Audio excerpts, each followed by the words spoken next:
So Black Lives Matter protesters decided to disrupt a Jeb Bush rally. Take a look. Black Lives Matter!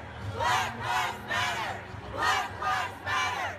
Black Lives Matter! Black Lives Matter! Black Lives Matter! Black Lives Matter! Black Lives Matter! Black Lives Matter! Black Lives Matter! Black Lives Matter! That's awesome. All right, so I want to talk about one of the biggest issues that's going on right now. One of the big things is the Black Lives Matter campaign. So a couple things. I wanted to read a couple statistics that I've found. So far we've had 500 police killings this year. 49.6% were white, 28.2% were black, 14.8% were Hispanic Latino. Now, whites make up 62.6% of the U.S. Population, while blacks make up 13.2%. So we're over double as far as blacks being killed by police. And then there were some other numbers as far as the unarmed people that were killed by police. So you haven't talked about that at all since... Not here tonight? Here tonight. Yeah, so I've talked about it before. So I wanted to ask you about racial injustice, racial inequalities, institutional racism. Are you going to be talking to the different police departments about training reform? And you talk about creating a better education system, but if the kids in the neighborhoods are seeing their fathers and brothers and cousins getting killed, why would they want to go to school and excel if they're being killed?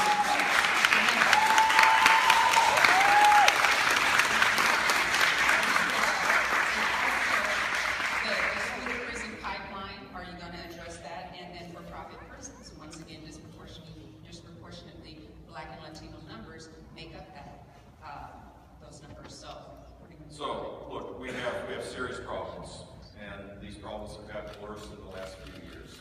Communities, people no longer trust the basic institutions in our society that they need to trust to create, to make things work. And so, in the places where this breaks out, first of all, I think, first and foremost, all leaders, whether they're presidents running for president, city council members, mayors, governors, everybody needs to be engaged in this to recognize that this is a serious problem. Perceptions become reality. And there is racism in America. No one should deny that. Although there's been significant progress. How do you relate to it? I'm sorry, I'll finish. I just want to know how you relate to it. You're here in a black community. Yeah, I on the relate west to side it. of the black community. How do you relate to me as a single mom and my son who steps out every day? And I don't know if he's going to step back in because of racial tensions. How do you relate to that? I relate to that how by do you saying, fix that? How are you going to do it? I relate to it by, as president, to try to create a climate where there is civility and understanding, and to encourage mayors, leaders at the local level to engage so that there's not despair and isolation in communities.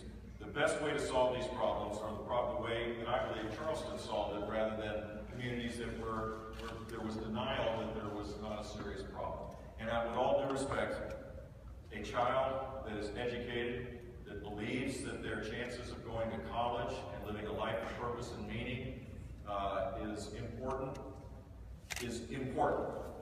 Don't tell me that.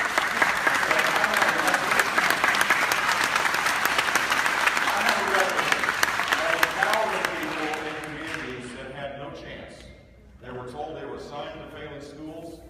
The teachers that were in those schools were not as good as the teachers that were in other schools. And the net result was we had these huge divides, and it was very easy to understand why that exists, why people don't think the system works for them. Education, to me, is perhaps the most important thing. People will believe that they have purpose and meaning in their lives.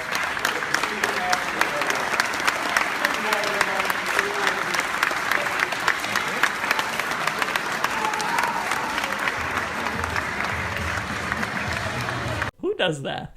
So you take the time to give this long, drawn-out question, and then you're like, bye. You don't get to retort. You don't get to respond to it at all. I'm just going to leave now. Bye. See you later. See you never. Oh, okay. Where do I start? That was a terrible answer. Terrible answer. I give you a 0 out of 10, Jeb Bush, because that just proves that you didn't even think about the issue of police brutality or institutional racism at all. I mean, education, he says, is the most important way to ameliorate police brutality. But I mean, look, Sandra Bland was educated, yet she was still assaulted by a police officer and then later died in police custody. So how is it the case that education is going to stop officers from, 1, killing unarmed African American people, 2, assaulting them, and 3, ignoring them so that way they die in police custody? 5 African American women died in police custody just in the month of July alone. So you can't say that education is going to be the end all to stopping institutional racism, because that's not the case, and you're really glossing over all of the nuances and not even diving into it at all. So I was really hoping that the protesters would challenge him in the way that Martin O'Malley and Bernie Sanders were challenged. But look, he left. He was not having any of that. He bounced out of there as quick as he could. So I think that had he stayed, he probably would have been challenged more. Now, this is why Republicans, I mean, they don't represent the people at all. I mean, look, Democrats, they don't really represent us very well too, but Republicans are just so far removed from the everyday American people. Jeb Bush, I don't think he ever thought about what he could do to ameliorate police brutality and institutional racism. What he's thinking about is, who am I going to give a tax break to first when I get in office? Donor A or donor B? That's what he's thinking about. That's what all the other Republicans are thinking about, because out of all the GOP candidates, out of all the Democratic candidates, he's raised more money than any of them. That's over $100 million. I think it's actually $114 million if I'm not mistaken.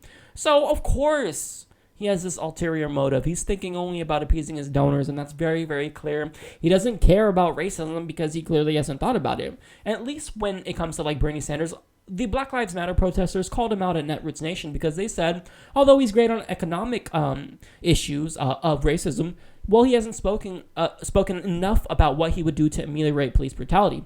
Now, he did speak about it in the past, but I mean, he just wasn't speaking out enough about it, which is what they contended, and I agree with that. But it's made him a better candidate. So let's see if this actually takes hold with Jeb Bush. Is he going to be a better candidate because of this? Is he going to actually think about institutional racism and what he could do to stop it? I'm not a betting man, but if I had to bet, my money is on him not caring at all. So I'm glad that Black Lives Matter has challenged him. I hope that they challenge every candidate, because look, this is an issue that regardless of your party, Republican, Democrat, you need to think about it, you need to take it up, and you need to come forward with a proposal of what you're going to do to stop it. So I'm glad that they did this, but Jeb Bush, man, you showed just how out of touch you are.